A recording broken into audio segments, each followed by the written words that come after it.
Here's 400 years now and over. All them superpower trying to conquer Africa. Yes, they went out there with all the lust and the greed. But look at how much they try, they can't succeed. Yes, they kill and keep killing. But the more Africans they kill, the more they see coming. And they try and they can't make hands with Africans. Just back up the bag and it's back they gone to the land. Why? Evil warriors they gone down. It's evil warriors we come. Evil Africans that they kill. It's before they see come. Chuchu! Zulu! Ashanti! Watusi! Chuchu! Zulu! The more warriors that they got down.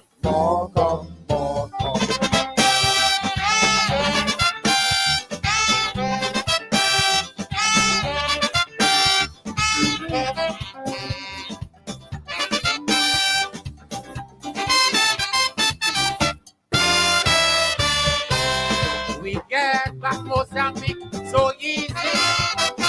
Zimbabwe and Angola are ready. And if it's one thing I saw now and never. Namibia and South Africa around the corner. Yes, it's one bounded from on Hiroshima. And they get the whole of Japan to surrender. And the 200 years red cloud and the reservation. But for 400 years they still can't love you African. Why? The warriors they got up. It's the warriors we come. The Africans that they kill. It's the more they see coming. Tutu! Zulu! Ashanti! Watusi! Tutu! Zulu! The more African that they got down.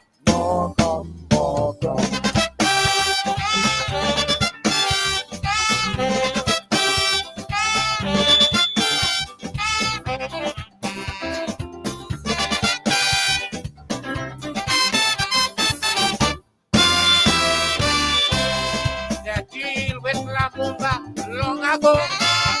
Just they deal with Moboyak and Sipiko. Just they keep killing leaders after leader. But look at how much they kill Africans won't surrender.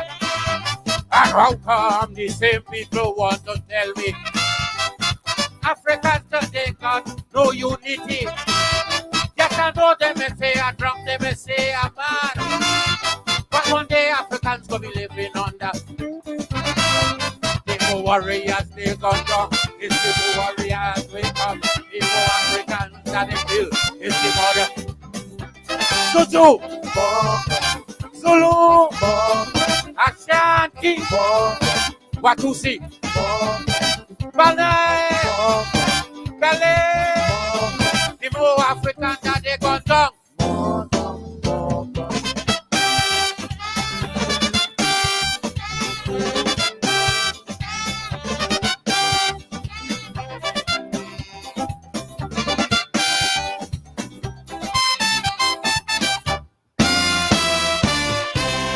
Yes, them have the gun and them have the bomb.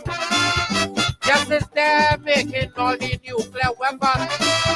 And if there's one thing I know now I could bet, Africans never invent no bombers yet. But then how come with all the bad? When they reach Africa, the weapon become a scrapyard. Like they won't believe the words of the old witch doctor. When he said that Africa shall never be. The more Africans they got down. It's the more Africans we come. The more warriors that they kill. It's the more they sick. Tutu! Zulu, Ashanti, what to see? Same people want to tell me Africans today got no unity. Yes, I know they may say I'm drunk, they may say I'm mad. But one day Africans gonna be living under. The more warriors they gone down. It's the more warriors we come. The more Africans that they kill. It's the more Zuzu, Zulu, Ashanti, Watusi, Balai, Balai. The more Africans that they gone down.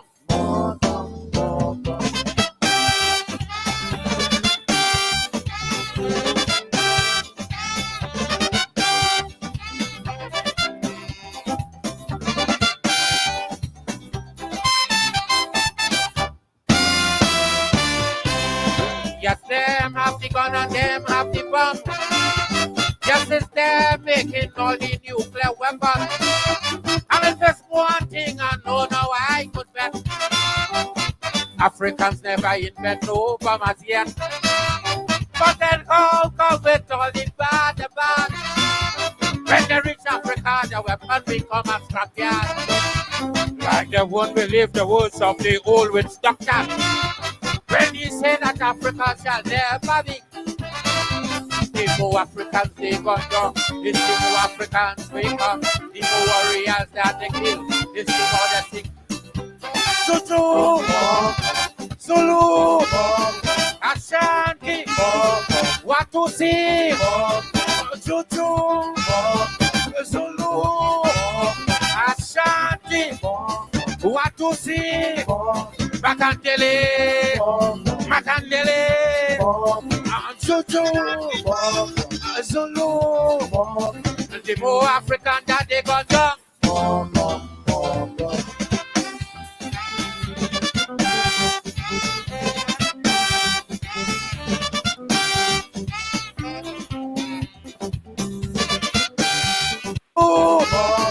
Ashanti, Watusi, Zuzu, Zulu, Ashanti, Watusi, Makandele, Zuzu, Zulu, the more African that they got down.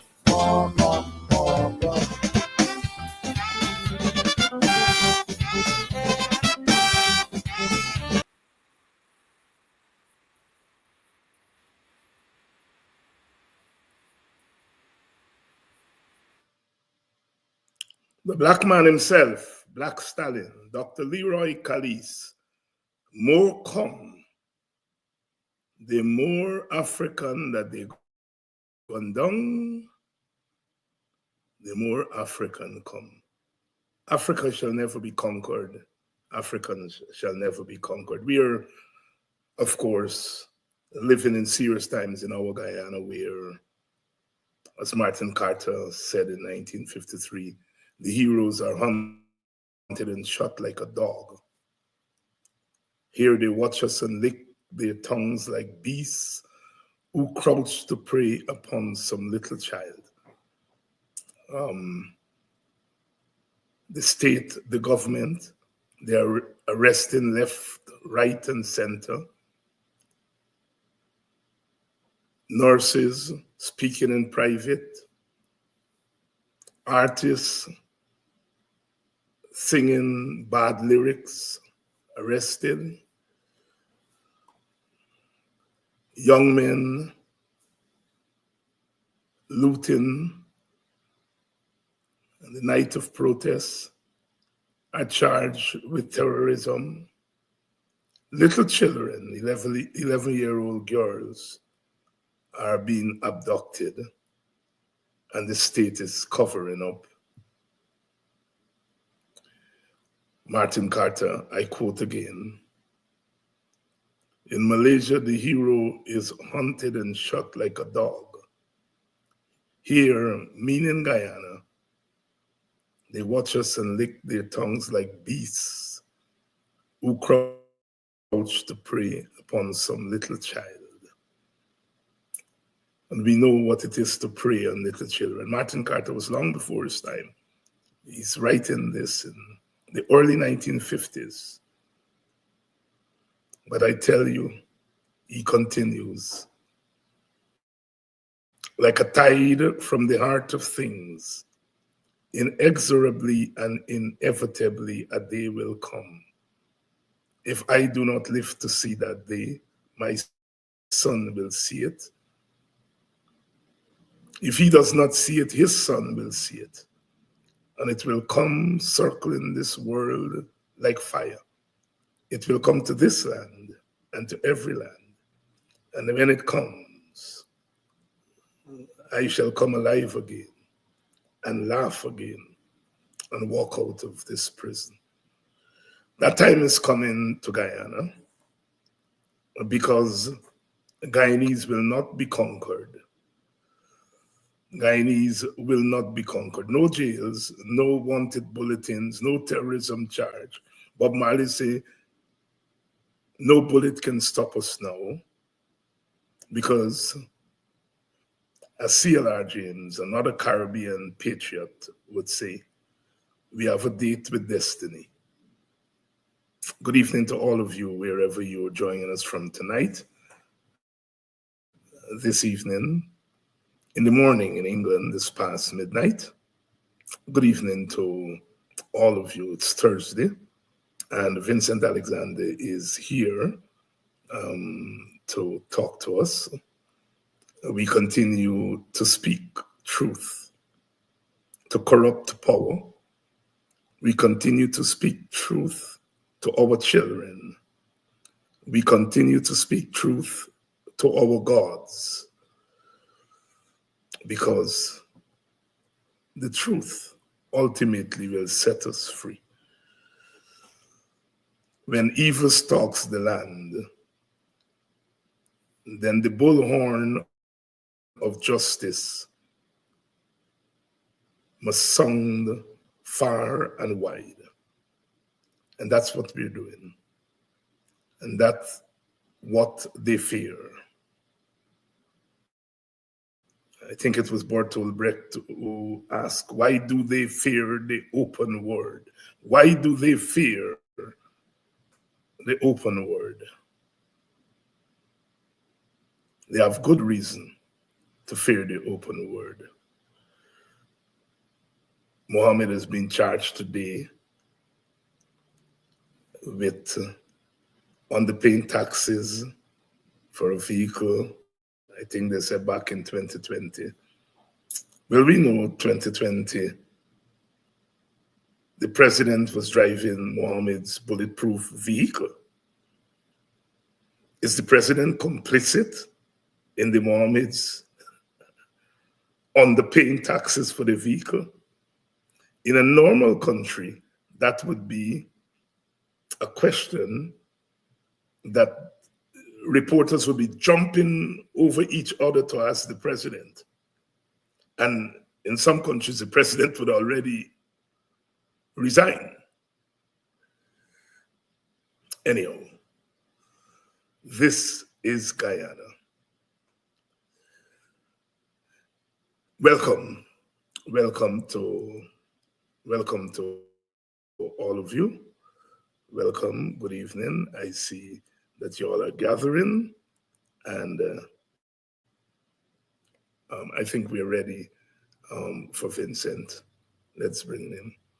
Vincent, good evening. Good evening, David, to yourself and all of the viewers and listeners.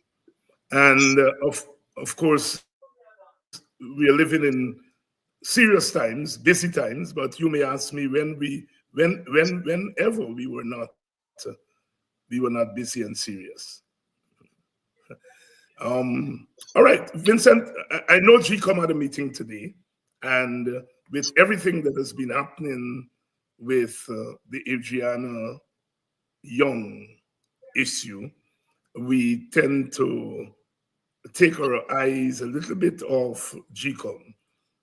So I want you tonight to bring our eyes back to focus on that body, because that is the body that is responsible for elections And thanks to you, we have been keeping an eagle eye on what's happening there.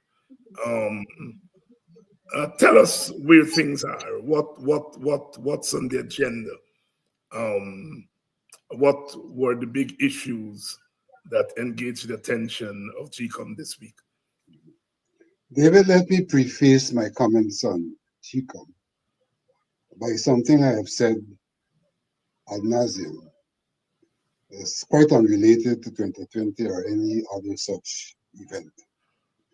And that is, we have an electoral system which will not deliver to us the kind of government and governance required for the plurality that we have to confront in terms of the Guyanese society. So yes, GCOM is preparing for elections, but I emphasize and re-emphasize that elections as presently constituted do not represent the kind of process that delivers to Guyana a government and subsequently the kind of governance that's required in our circumstance. GCOM continues to prepare for elections. But in doing so, I continue to make the point that GCOM is not doing all that's required, even in the context of our electoral scenario, to conduct a free, a fair election and to ensure that every electorate has the opportunity to have his or her vote cast and valued equally. So there are a number of things that, in my humble opinion, should be done, which GCOM has either decided not to do or which GCOM is dragging its feet on in a manner that will not see us doing it in time for elections.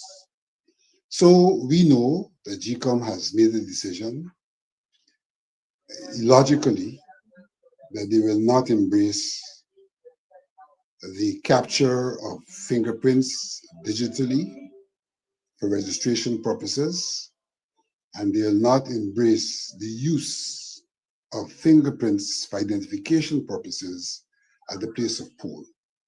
And those are two critical things, in my humble opinion, because what those two things seek to do is to make the whole voting process an effective process. An effective process, because if we were to capture fingerprints digitally, it will reduce the problem which we have, and this is not a disputed issue, that we are not in a position to cross-match absolutely all of our fingerprints, because manual fingerprints very often are not fit for purpose, and therefore we can't cross-match. And if we can't cross-match all of our fingerprints, then that can allow for duplicate multiple registration, as has occurred in the past. Also, if we do not use fingerprints for the purpose of identification at the place of poll, it will allow for the kind of situation that occurred in 2020 and probably before, where persons who are not present because they're overseas and or deceased are voted for. And whilst there are those who would like to contend that this is not a serious matter, the fact of the matter is that evidence has been produced to show that there was multiple voting at the last elections, and GCOM has not engaged the matter in a manner to correct any gaps in the system, and I dare say that there has been a cover-up in this matter, most manifested in the way in which the Attorney General corralled all of the evidence, contended when corralling the evidence that he will prove that the evidence in fact was fraudulent. And over 2 years, that evidence has been corralled and no attempt has been made to use it to prove otherwise. And so, notwithstanding the contention that we have all the perfect systems, we have evidence that those systems have not worked. The mere state of our ID cards, some of which date back to 2008, do not make it possible for our system to work perfectly. And there are those who are seeking to ensure that there are no changes to the system from that perspective. Now, against the background of biometrics not being utilized, I have made a proposal that we still have to deal with the question of the thousands of Guyanese who died in the seas and whose names are still on the list. This matter is on the agenda. It's being dragged out. No decision has been made. And clearly the attempt is to ensure that those names remain on the list. And that's one reason why I would say that we are not in a situation to deliver a free and fair election, because flaws in our system, which have previously been utilized, are being allowed to remain in the system with the potential of them being utilized again. Secondly, I have raised a matter that we've probably not discussed previously, meaning prior elections, is the human rights entitlement of incarcerated persons, and more specifically, remanded persons to be able to vote. This is a matter that has global attention because it has been raised in other jurisdictions, the question of incarcerated persons having the right to vote. Again, this matter is being pushed back on all sorts of contentions. For example, the contention of the chairperson is that there is the Prisons Act forbids that anybody should have contact with prisoners, and therefore, in the face of that, we cannot deal with the prisoners unless there is legislative change. I don't agree with that contention, because if one reads the Act carefully, one will see the Act specifies that you cannot deal with prisoners for unlawful purposes. For unlawful purposes, the Act specifies that. And getting a prisoner registered and or cast a vote certainly cannot be an unlawful purpose, particularly in the face of our Constitution, which specifies that one has the right to vote once one is registered and one is a citizen of Guyana. And of course, there's the issue of the Commonwealth citizen as well. And therefore, in that regard, I would contend that prisoners have the right to vote. And the extent to which the law specifies that people who commit election offenses are suspended from voting for a 5-year period, and people who are insane cannot vote, is the extent to which all others, I will argue, have the right to vote. And if GCOM is to fulfill its mandate, it has to find a mechanism to provide for the incarcerated to vote. But we are dragging our feet on that, and again, trying to move in a direction where this will not be realized.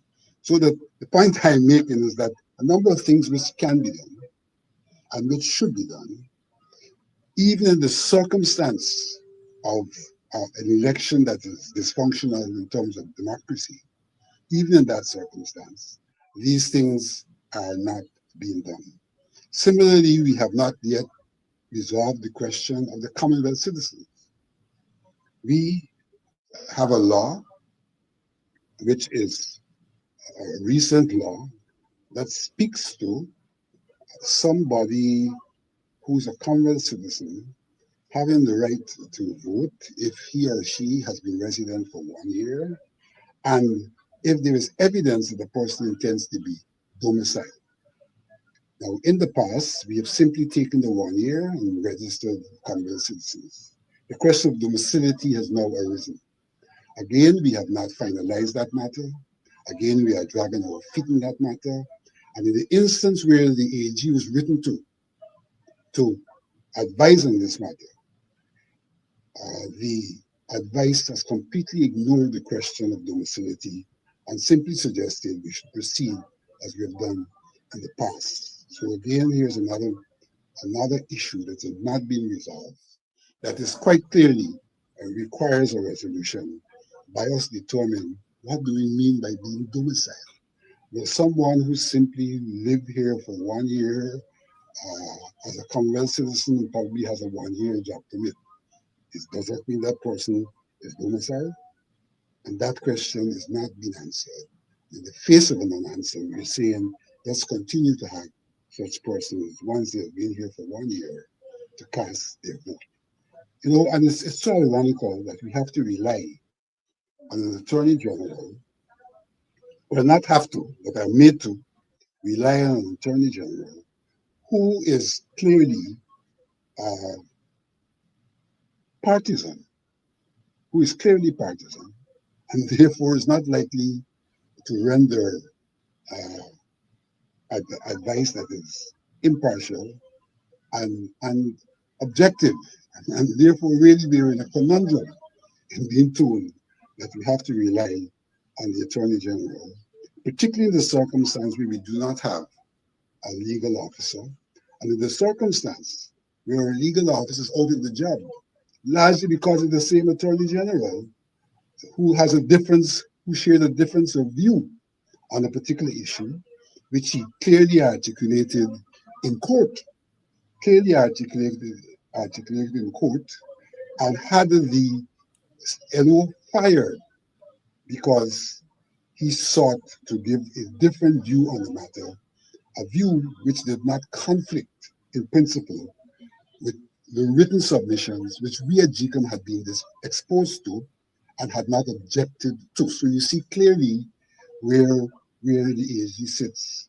And GCOM, in its part, sits on this matter. So we are certainly going towards an election in which, whilst we are doing the things that are routinely and normally done, we're not addressing the issues that ought to be addressed if we are to strive to fulfill our mandate by delivering free and fair elections and giving every citizen who has the right to vote the opportunity to do so. And one other matter that also falls within that context is the question of the stamping of the ballot papers. We have had many incidents in the past over a number of elections where the ballot paper, the single ballot paper, and emphasis on paper, has to be stamped at the top and at the bottom so that when there's a division of that paper, each ballot, the ballot for general elections, has the stamp, and the ballot for regional elections has the stamp. And we have had the circumstance where from time to time there's only one stamp, and therefore one of the ballots is not considered a valid ballot because it's not stamped. And the extent to which this has been reoccurring, we have now argued that a mechanism should be put in place to ensure that both the top and the bottom, the general and the regional, are stamped. The response to that is that, well, we will do work with our officers to make sure that they do the right thing. That is work we've been doing all the time. That is work which is commendable. But that is not work that ensures that, in fact, authenticated ballots are counted. What do I mean by that? If you have one ballot paper with two ballots, it's one paper, and there is a stamp on one half of the paper, then that is sufficient evidence to say that the other half is also authentic. It's not yet divided. It's one document with the stamp. So clearly that document is authenticated. And if we discover that the second half is not stamped, then we could put that stamp on before we divide them so that we have two authentic ballots. And there's a pushback on that, contending that the law does not provide for that and that we should rely on education. And there are two issues here. If the law does not provide for that, and we realize that there is that mischief, that problem, then we can go and have the legislature address the problem. And here is where GCOM is very, very reluctant. Though we identify problems which may require legislative reaction, GCOM has been very reluctant to approach the legislature to say, here is a matter that needs to be rectified to provide us with the means of ensuring that we conduct free and fair election and an election that allows every electorate to be able to cast his vote and for the value of that vote to be no different from the value of another vote. So we are faced with serious problems as far as I'm concerned. With the proper conduct and proper delivery of free and fair election and the allowing each electorate to cast his or her vote with equal value being attributed to each of those votes. Vincent Alexander here updating us on, excuse me, on GCOM and its preparation for election. Quite depressing. The long list of things that need to be corrected for us to talk about a free and fair election. And on this 11th hour, that list, instead of getting smaller, that list is getting bigger and bigger. Vincent, the international community was very much involved in the 2020 election, involved at the level of quote unquote observing the election. Some people argue, including myself, argue that they were complicit in installing the government. But they also made recommendations because all of them, including CARICOM, said that GCOM is broken. CARICOM, if my memory serves me correct, went as far as to say GCOM in its present state cannot deliver a free and fair election. Of course, they signed off on the 2020 election. But they made recommendations for reform of GCOM. I know the EU has been in Guyana. The question I guess I'm asking is,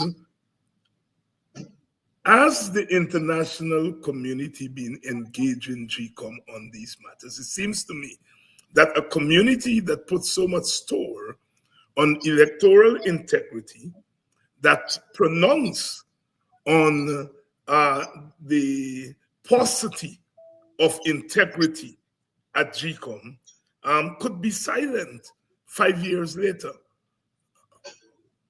I wouldn't say that the international community is altogether silent. Okay. But I would say that the difficulty that we are faced with in the first instance is when the international community interfaces with GCOM, they're not interfacing with a homogeneous body of people. They're interfacing with people who have different views, and therefore there is no one position that GCOM responds with, even as they put one position to GCOM. So that's a part of the difficulty, I think, that we are faced with. And so the problem is not merely a problem of interfacing with GCOM. It's a problem of them being as strident about the changes which should occur as they were strident, rightfully or wrongfully, about the conduct of the 2020 elections. I don't see the community being similarly strident as they were in 2020, though they have, in fact, interfaced with GCOM, and those matters have been raised with them.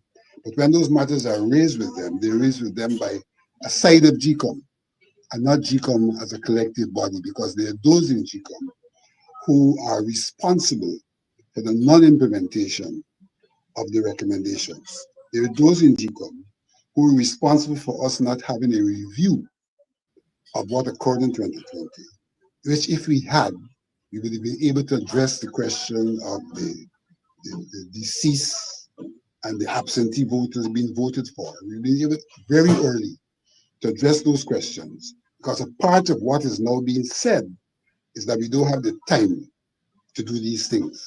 But we are the ones who refused post 2020 to sit down collectively, review, and see what actions should have been taken.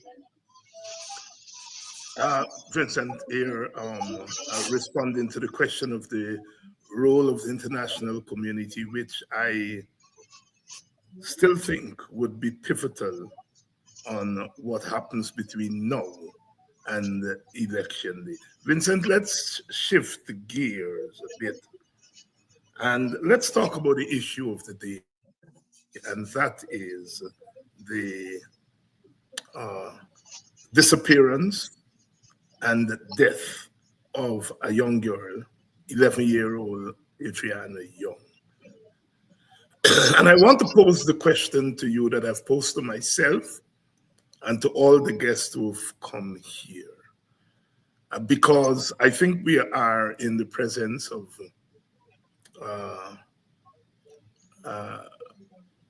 groundbreaking political and social development in Guyana.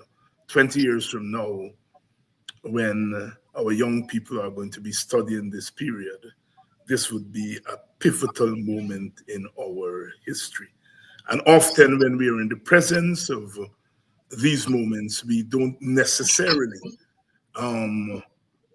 realize the gravity of the situation. And the other thing is that those of us who try to make sense of it are doing so while things are unfolding and don't necessarily get it right. So I put that disclaimer. But I also, like I said, I think we have a duty to try to make sense of what is happening. There's no way we can depend on the politicians, political parties to give a comprehensive understanding of what's happening. Alas, as much as I like the media, I don't think the media have been grappling with this moment and the profundity of it. We also have some opinion shapers who I think have fallen in to a set view of what Guyana is. And they're trying to take this moment and to fit it in that set view, and not necessarily grappling with the changes, the changing dynamic, and so on. And so I turn to you again to ask, why the disappearance and death of an 11-year-old girl, working class, out there in the country, has galvanized our country in such a profound and wide-ranging manner? David, there are two perspectives and two aspects to that question. There is the incident specifically that occurred in relation to the disappearance of that girl, to her body being found subsequently in the pool which she was not in, and the whole manner in which that issue has been handled by the Guyana Police Force, and I dare say by the government.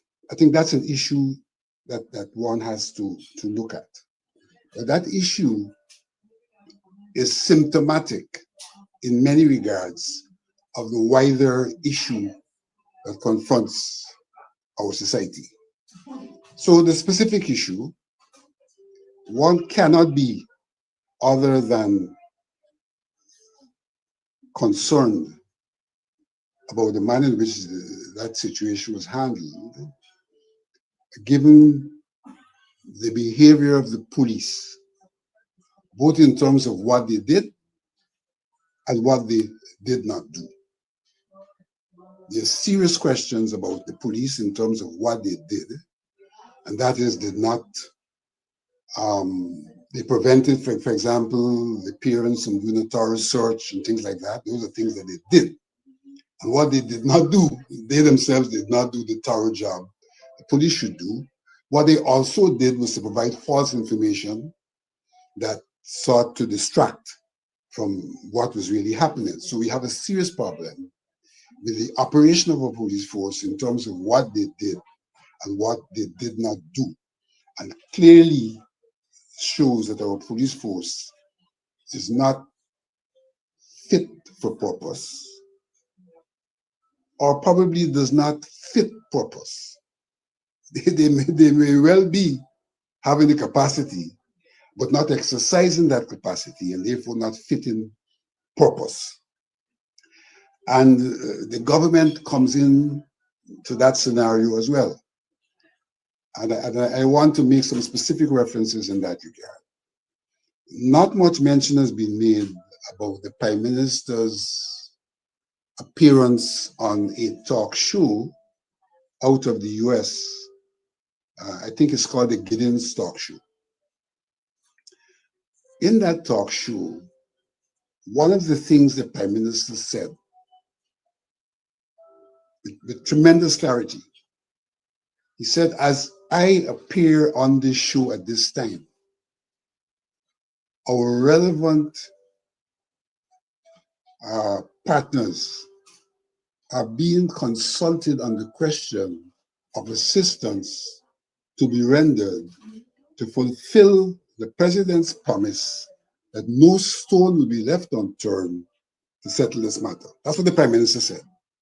The talks were undergoing with their partners, meaning the ABCE countries or some of those countries, in pursuit of the kind of assistance the kind of assistance required by the parents under the promise of the president that no stone will be left unturned. Yet we have a situation now where the Americans have reported that there were no such discussions with them. But that's not what the Prime Minister told the world. Americans have said they have no such discussion. On the other hand, we now have a single person turning up as a forensic expert, which suggests not only was there no discussions with the Americans, but that there were no discussions with others. And so we have been, here's a government that has literally sought to blindfold and to lie on us. And to have the president now say that he has done all that he said he would do, all that he said he would do, he would leave no stone unturned. But we clearly have the evidence that stones have been left unturned. And therefore, in that circumstance, one has to ask the question, why? Why would a government that has no interest in this matter other than getting to the truth, which they said is their interest, why would they leave stones unturned and try to suggest to people, in fact, that they have left no stones unturned? So here is what I consider to be a guilty verdict, not only in terms of the police and their omissions and commissions, but a guilty verdict in terms of the government and their omissions as well. So that for me, I will not draw any conclusions about cause of death. Manner of death, sorry. Manner of death. I will not draw conclusions about manner of death. But I will say that we have an obligation and a duty to make that determination. And that anyone who does not pursue that obligation and that duty is guilty in the circumstance. And therefore, we have a government which, for all intents and purposes, has to be considered to be guilty by virtue of its commissions and its omissions. Now, for me, that situation is both a representation and symbolic of the state of the nation. So this is not just an incident that has occurred. It is a pattern of governance that has persisted post 2020, where the state has been guilty of acts which makes the state complicit in wrongdoings, the killing by the police and other things. So that in many regards, what occurred after this occurrence with the girl's death, her apparent murder, was not merely a response to that occurrence. It really became a moment, a crescendo, in terms of the people's response to the manner of governance in our country. And so we have two problems. We have the problem of an electoral system that does not produce the kind of government and consequently the kind of governance that we require in Guyana.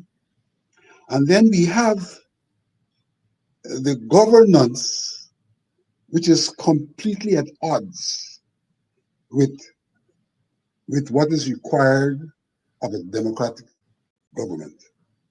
Completely at odds. And therefore we have a completely dysfunctional system, which poses a big problem. How do people respond to a system that is dysfunctional in a manner other than to take the system on? How do people respond in a manner other than to take the system on? And what moral grounds does the system have to treat the people as if they have no right of a particular response? A response, in fact, which is within the law, because when one looks to see what occurred at Lenora, there was nothing at occurred at Lenora that required the kind of police response. There was nothing occurred in the first instance at the GPC that warranted the police response. I heard live someone saying, "Oh God, we are here. We're just simply protesting. We've done nothing wrong. And the police have come firing, shooting at us." I heard that live. This is before any so-called looting took place. A peaceful assembly of protesters were shot upon by the police. Now, how do we respond to that? How could any civil-minded person say, let this work? When protesting is the fact part of the system, and you're not letting that work, but you're saying let the system work. And at the same time, you're saying let the system work in the face of a system which is eroding all of the principles of the way in which the system should work, and interfering with the rights of the citizens with absolutely no recourse. No recourse. So the citizens are in a conundrum. They are in a society that is dysfunctional, both in terms of how it determines its leadership and in terms of what the leadership does to it and what the leadership is doing to it is completely in conflict with the norms of a civil society and a civic society. So Guyana is in a crisis. And I don't know that crises are resolved by saying, let the system work, because the system is itself the source of the crisis. So we have two problems. We have the big problem in the problem with the individual case, and we have the wider problem, which this case provided a moment for people to express their concerns about, because we're talking about what happened in Linden. We're talking about a government that is not inclusive, that refuses. Imagine the parliament was not allowed to debate this matter. Imagine that. The parliament was not allowed to debate this matter. Imagine 2 days ago, if I'm not mistaken, a small group of 7 to 12 persons turned up to protest outside of the convention center and are told that they cannot assemble outside of the convention center.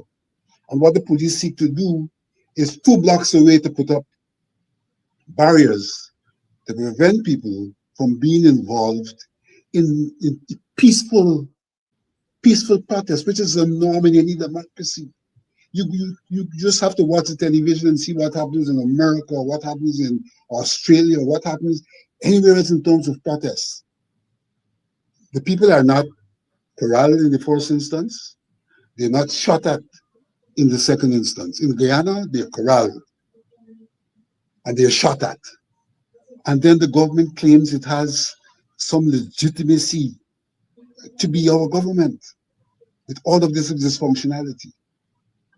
We are in a crisis, and the citizenry is faced with the question of how do we resolve this crisis, because our electoral system is irrelevant, and the governance that we are exposed to after those who are elected are put in place is also dysfunctional, and therefore we're not enjoying our rights. So what right does the government have in those circumstances? Vincent Alexander tonight here, weighing in on the Adriana Young issue, which is not going away. We learned today that the family is flying the body to the United States for another postmortem. We learned that the government is digging in its heels and doing everything. We have seen its propagandists now directing their attacks on the family, on the family. People like Freddie Kissoon and others directly attacking the family unheard of before. So Vincent's analysis, I think, is on spot. We have a crisis. We have a crisis on our hands. And I think the government knows that there's a crisis in our country, and a crisis of great proportion. My own view is that I think they are the government. Government has intelligence. This is a government that is invested in all kinds of information gathering, all kinds of policing things. This government must know what happened to that child. I am saying we are not a big, large country with a government that is not interested in what's happening in the country. I am saying this government knows. My view is, and Vincent, I want you to weigh in on this, is that they know that once the truth comes out, then all hell is likely to break loose in this country. And I think they're more interested in regime survival rather than dealing with the underlying problems that you and others have pointed to. Because in many regards, this is a crisis of their making. I mean, the opposition has been criticized for not going on the streets. Some of their supporters have been very critical of Aubrey Norton. So you cannot say that it's the opposition that has created this crisis. The opposition has been criticized for not creating a crisis by its own supporters. This is your own making. And this government cannot say to us with all the intelligence apparatus at their disposal that they don't know how that child met or demise. Vincent Alexander. David, the determination of this matter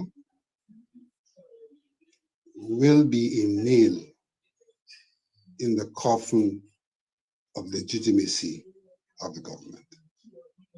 It's as simple as that.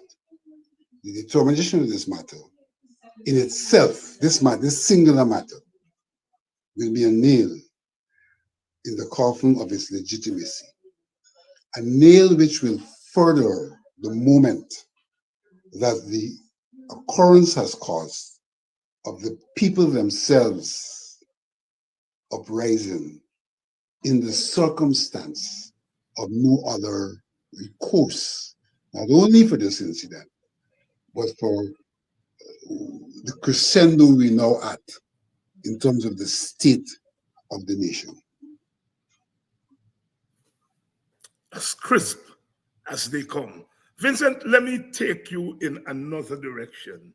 This past week, we had the death of long-standing PNC member Amna Ali, a PNC stalwart going back to the early 1970s.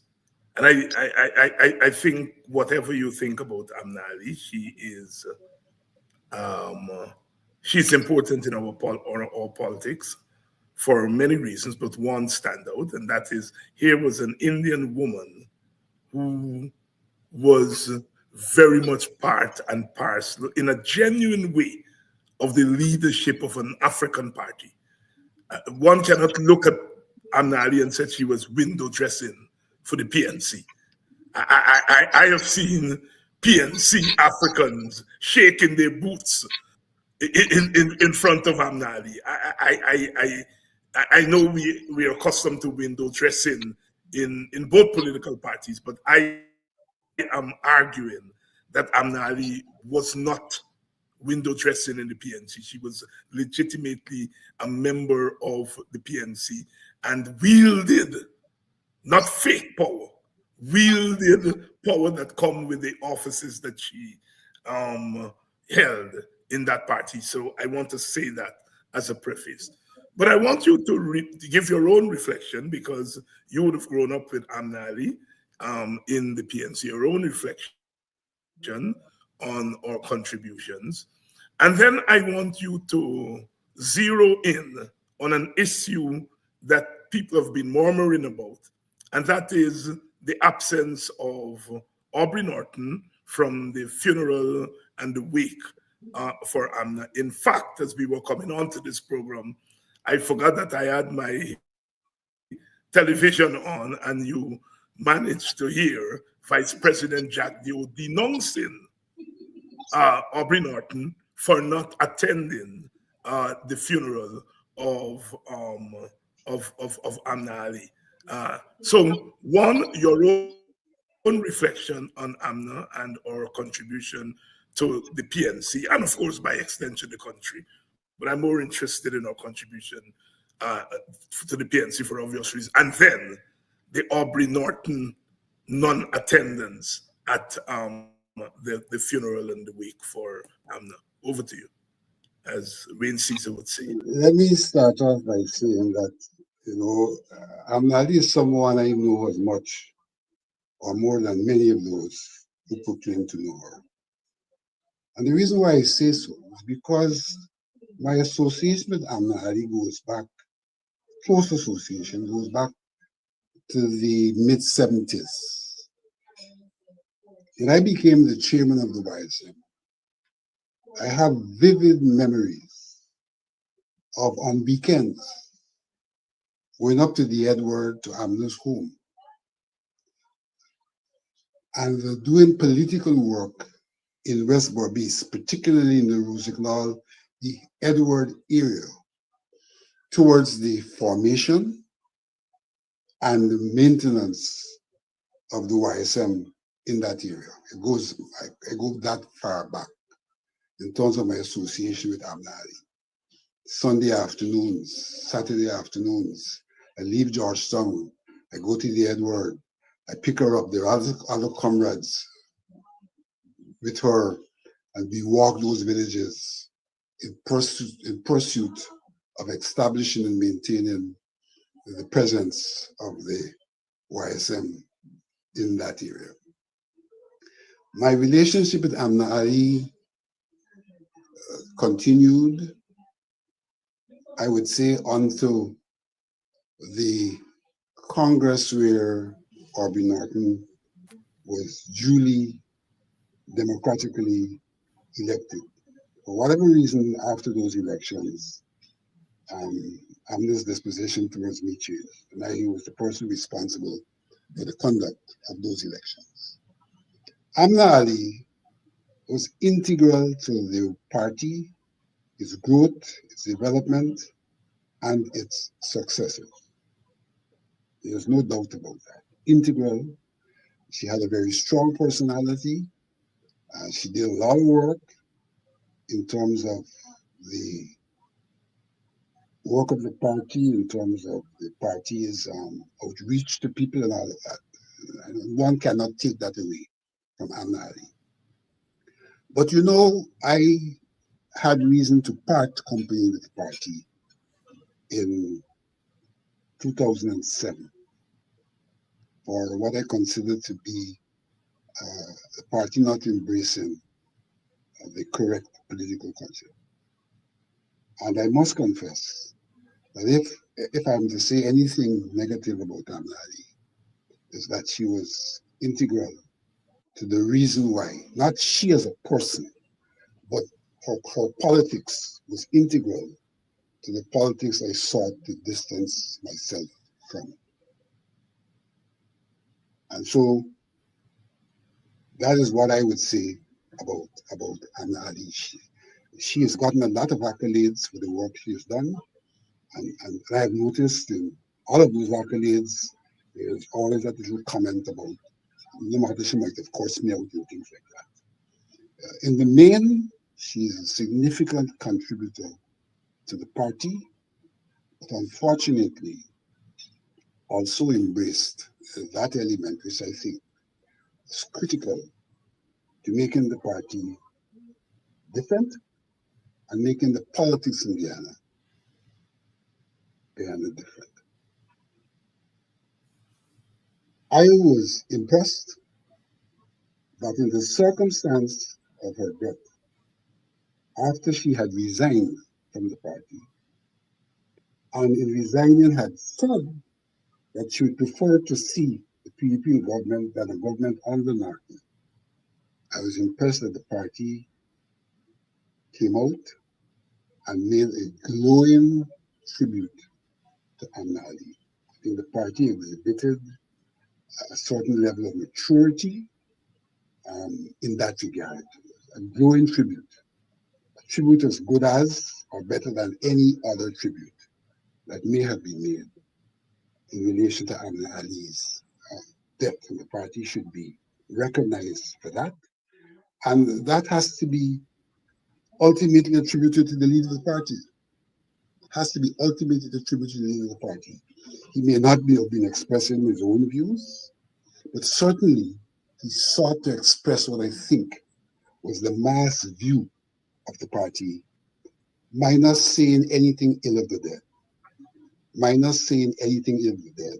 And that is what one expects in a moment like this. That's what one expects. Jagdeo. Jagdeo has absolutely no moral authority to speak on these matters. And Jagdeo speaking in this matter is just another instance of political wickedness. That is what it is, nothing less than that. Here is a man who is on record of maltreating ill-treating, trampling on a woman whom he professed to have married, treat her like dirt. And this is public knowledge. Treat her like dirt and became the president of this country after doing that. And has the gall to pronounce on who is worthy to be leader of what. Jagdeo has no moral leg to stand on in this country. And all the people who do not criticize him for it, who do not hold him over the coals for it, are complicit in the treatment meted out to Vashni. And they know what the treatment was. They know, they're all complicit. And so Jagdeo has absolutely no moral legs upon which to stand in talking about anybody's leadership, including the leadership of Norton, as he is sought to do, using the moment of someone's death to get involved in his normal, wicked politics. Having said that, I have known Aubrey Norton as long as I have known Anna Ali.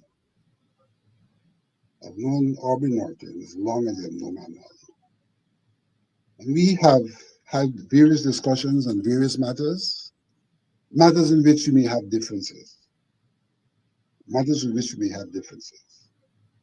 And one of the matters in which we have differences is very, very current. This whole question of the middle class. The whole question of the middle class. And he is presently suffering as a consequence of classism, I dare say. But one thing Aubrey Norton always said in his criticism of the middle class is that a quality of the middle class is an attribute, better to use the word an attribute of the middle class, is hypocrisy. He's always maintained that one of the problems he has, why he distanced himself in some regard from conforming to middle class behavior, is that a lot of middle class behavior is hypocritical. Is that they do things that are not acceptable, but they clothe them in a manner to make them acceptable. And that he, Aubrey Norton, was not prepared to embrace that attribute of hypocrisy which he identifies with the middle class. In that circumstance, I could well understand his non-attendance at the funeral. It is not an act of ill will. It is simply an act demonstrative of his disposition to the middle class and their hypocrisy, and not himself seeking to be hypocritical in his conduct of himself. So I can contextualize his absence in that regard. As party leader, his party has done what is correct. He has a disposition to hypocrisy. And given the relationship that Amna Ali spoke about between herself and Norton that she will not see as president and would prefer the PDP to be the president, then it would be highly hypocritical of him to go demonstrating all those demonstrations that you got from people like Malik Chan and all of those, which are elements of hypocrisy that Norton speaks about. So, one has to respect him for embracing a particular disposition and principle and living that disposition and principle. And in fact, that may well be a strength It may well be a strength rather than a weakness. So I don't have to deal with the question of Norton's non-attendance in the context of Jagdeo. Jagdeo has absolutely no right to comment on this matter. Absolutely no right, right? But I have sought to contextualize Norton's absence. It may not be the reason, but I am contextualizing it from my understanding of the Norton I know and my understanding of the relationship between Norton and Abner Ali, a relationship which she spoke to in public. And therefore, there could be no doubt about the chasm that existed between the two of them and the hypocrisy that would have been evident if he had gone saying glowing things as if everything was hunky dory. As frank as you can get, and I have been hesitant, Vincent, to engage you on these matters publicly, and I'm so glad that tonight we've broken the ice. I know your relationship with the party at a formal level ended in 2007. As you've repeatedly said, you've not renewed your party membership, so you are technically not a party member. But anyone who knows you and knows Guyana politics will know that you are a PNC man, a party man. And I think it points to the complexity of our politics. I have on this program, and even here tonight, you see some very negative comments about Aubrey Norton. Some of them I'm sure comes from a place of sincerity and objective analysis. But I have sought to raise the question of class here. I made the point, Vincent, that in hindsight, Burnham and Barrow and Manley and Williams and so on, they created a new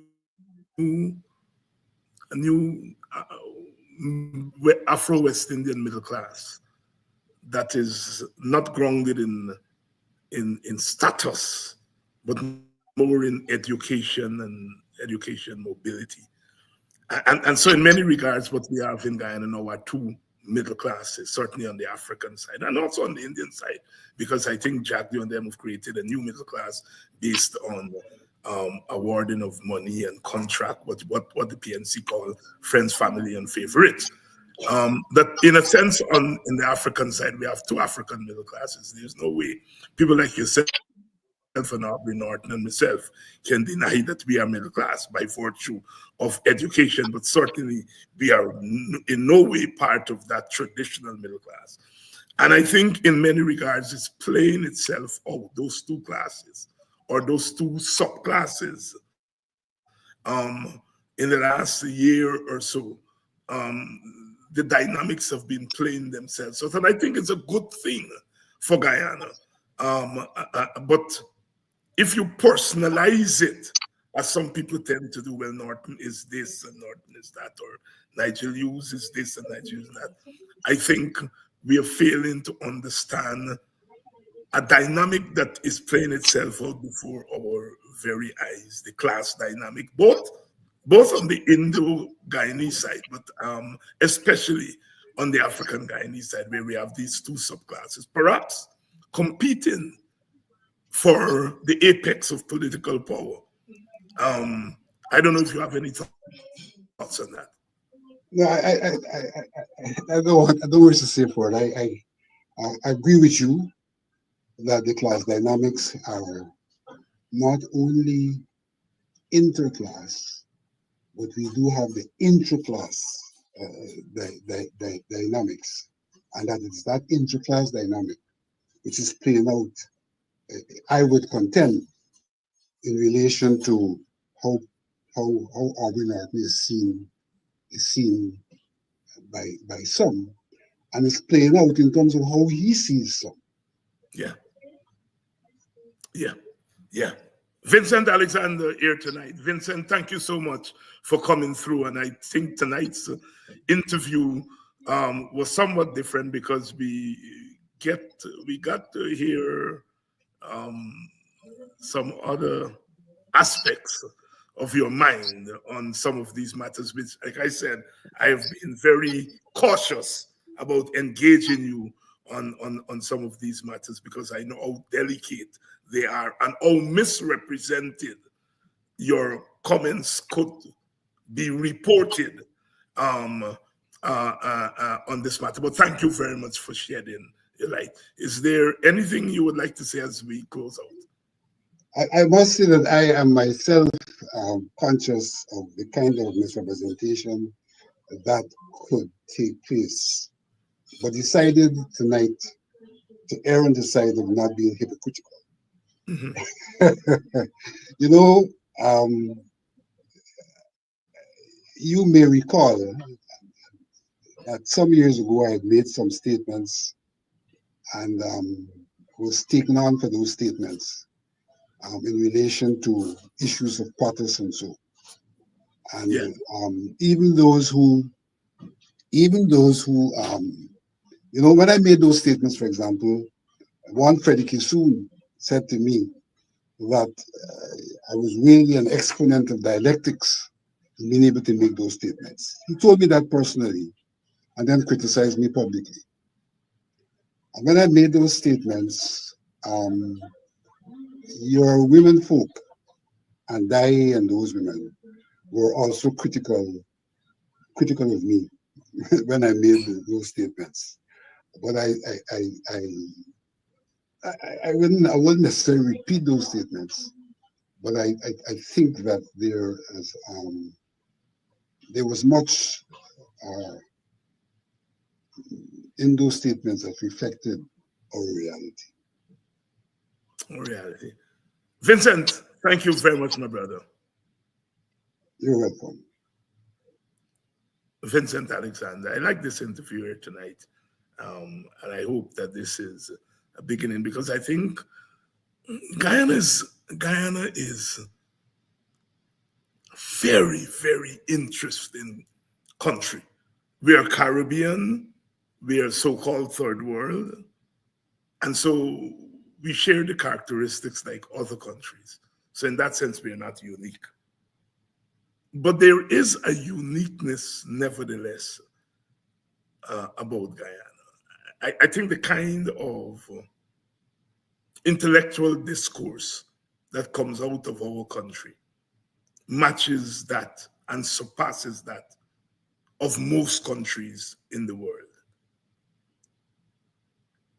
But I also think that there is a way in which we simultaneously diminish our intellectual capacity and reach for simplistic answers and explanations for things. So on the one hand, we have an intellectual capacity that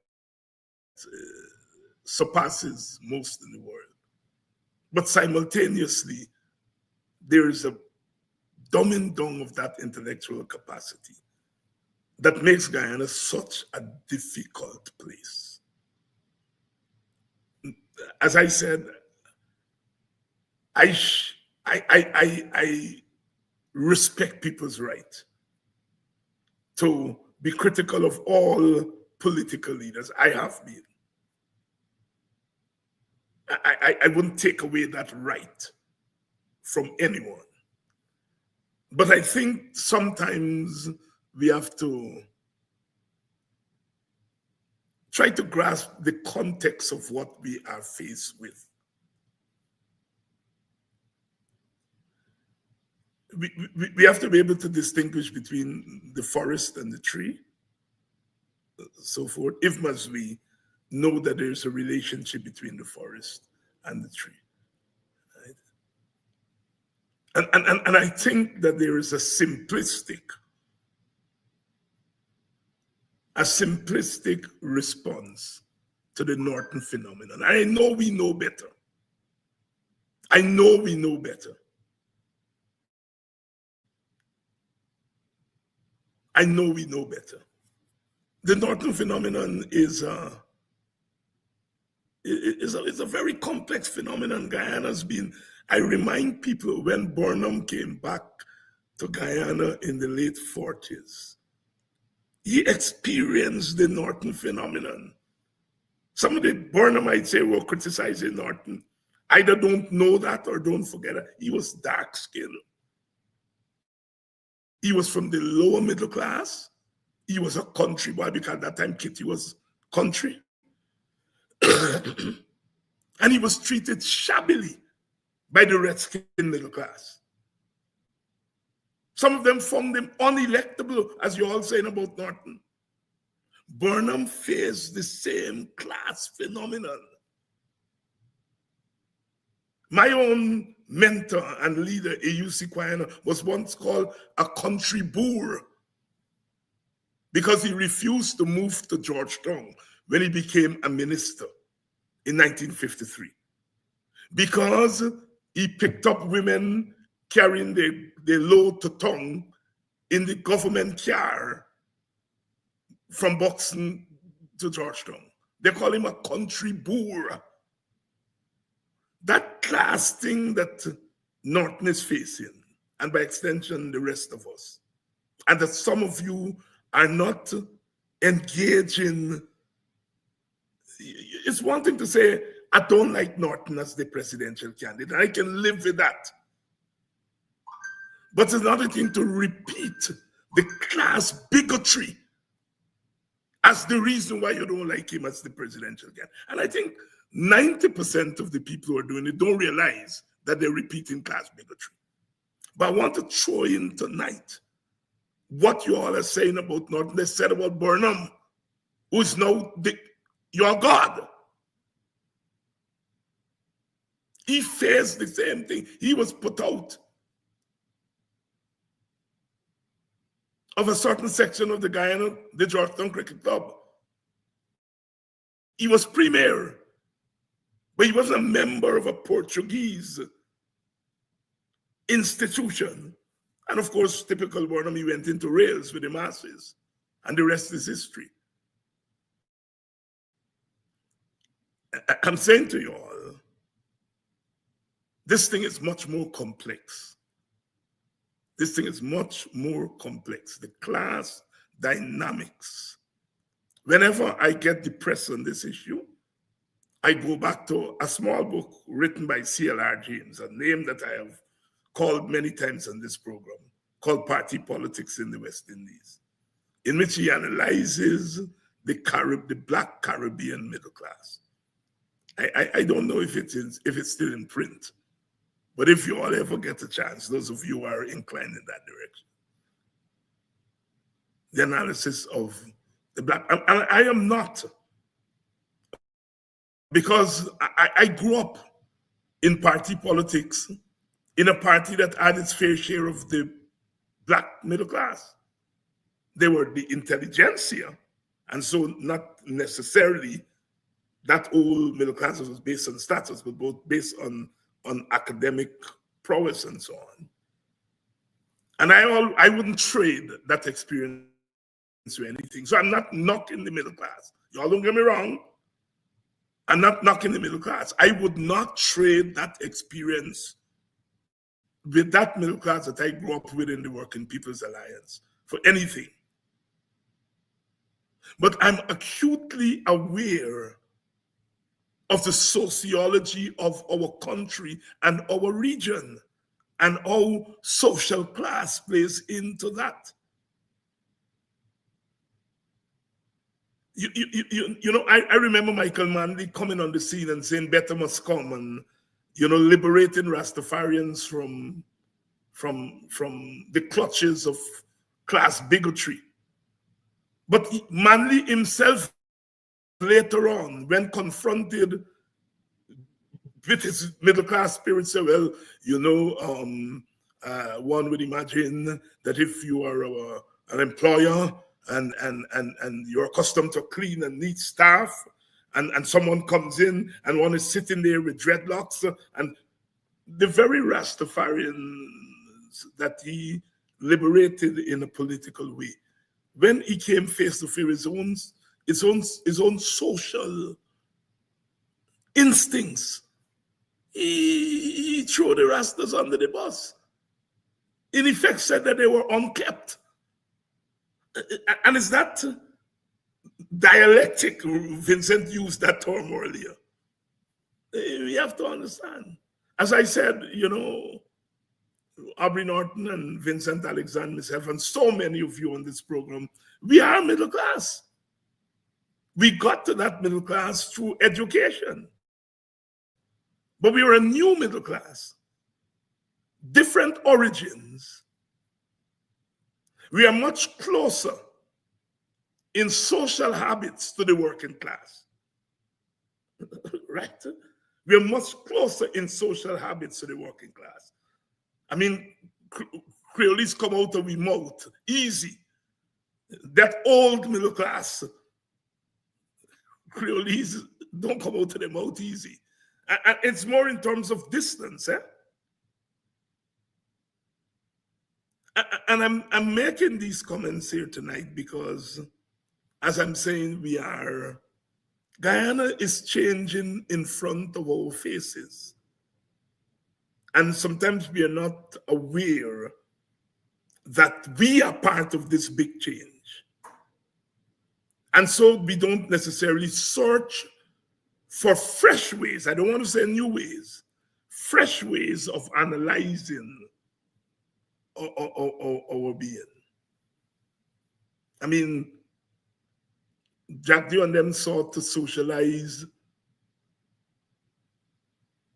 the African scrapers, as they call them today, socialize them as mercenaries. When they talk about crossover forces, those boys they're talking about. Because they felt that if they control them, they control the street force. And so they developed the street force, which has now come back to bite them. Because they didn't have an understanding of African Guyanese and African Guyanese history and African Guyanese culture. So they took the African Guyanese scrapers, as they call them today, for granted. They thought that these were robots that you can just use like that and so on. But it's their baby that has come back to bite them. And it is because they didn't understand. They thought because if you listen to the analysis made by the Indian elites about Africans, we come out of slavery, we plant cassava and Edo rather than plant rice. We're not into business with this. They've created an African Guyanese personality in the image that they want, which is not necessarily, in fact, not necessarily, which is not the real African Guyanese personality. And that human beings are product and shapers of their social reality. And so when these boys now are biting them, they want to blame people like me and the political leaders and say, we are the ones who socialize these boys. We didn't socialize them. Those boys were walking around with bullets with our names on them. Because those are the boys that they socialized to kill us, and they did kill Waddle and Crummy Wing and 400 youth. The Phantom Squad is the PPP's invention. And that Phantom Squad has now come full circle. Because that Phantom Squad, or that culture that they sought to create in the African Guyanese community, is an alien culture in many regards. And, it plays itself out. There's a limit, There's a limit to this concocted thing. And so I'm saying that to say that I'm not asking us to be intellectuals, but I'm asking us to understand the breadth and the complexity of our society. We are small nations in terms of numbers, but the Caribbean is perhaps the most complex region in the world. It is the meeting place of several cultures, sometimes conflictual cultures. We were the center of European modernity. We are the center of the evolution of modern capitalism. That is why Eric Williams wrote Capitalism and Slavery. Small nation, but very complex. You all are first world people dressed in third world clothes. But sometimes we confine ourselves to the third worldism and not recognizing that our society beckons us to move beyond that. We are perhaps the most complex region in the world.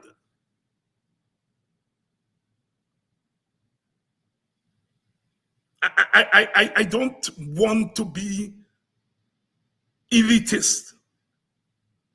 But in a small place like Guyana, 750,000 people, look at one generation. Burnham, Jagan, Quayana, Martin Carter. And go on and on. Those are just a few of the intellectual and political giants in a small society. Small societies don't create that kind of that quality. You take a place like St. Lucia, Arthur Lewis, Derek Walcott, Nobel Prize. I'm not trying to be elitist. What I'm saying, a Trinidad that produces an Eric Williams and C.L.R. James and George Padmore, little small societies. We are much more advanced culturally, intellectually than we give ourselves credit for. And part of my objective in this program is to unlock that for us, help us to unlock our own capacity. There are many things I am unhappy with the PPP for. But one of the things that I'm most unhappy is the way in which they have de-intellectualized our country. You encourage young people to sing slackness. You laugh when they come on your platform and they put on, look how this rapper, look how this Kaisonian come and grabs to the PPP. You encourage them with the stink and dirty. And then they start to sing stink and dirty about your religion. And you don't want to jail them. You have de-intellectualized the society. And it's not coming back to bite you. Those lyrics that Baby Skello and a lot of the other rappers, it's a function of the market. The market. That is what sells. Not just sell in terms of the economic market, but the political market. A lot of those little boys and girls make their payday when elections come around and the parties have rallies.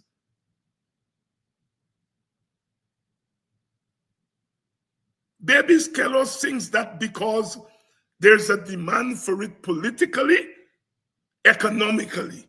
It's the market.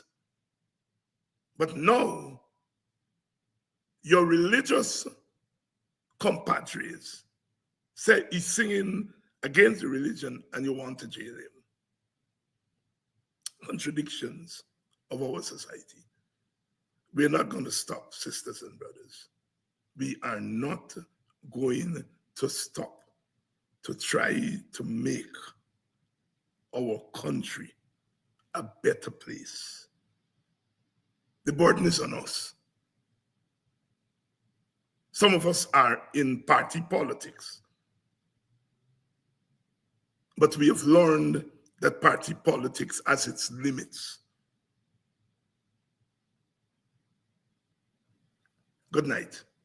I'll see you all tomorrow night. I hope to assemble a big cast like Kwesi Ojinga. Crazy used to get 30 people on the stage. So Crazy, there's plenty people for police. I buy me like big cast. We're gonna try to assemble a big cast there tomorrow night to round off the week.